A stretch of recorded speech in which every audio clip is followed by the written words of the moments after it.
সুখ শান্তি, প্রকৃত সুখ শান্তি লুকিয়ে রয়েছে মানুষের নিজ মনের মধ্যে। অন্যকে সুখী ভেবে নিজের সুখকে নষ্ট করা একরকম মূর্খতা। এ জগতে কেউ নিজস্ব অবস্থায় সুখী নয়।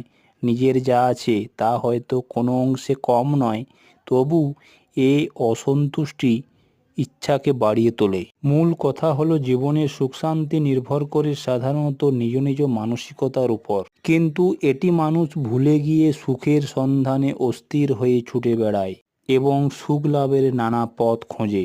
মানুষ ধন সম্পদ টাকা পয়সাকে বিশেষ গুরুত্ব দিয়ে সুখের উপকরণ সংগ্রহের চেষ্টায় সর্বদাই ব্যস্ত হয়ে ওঠে।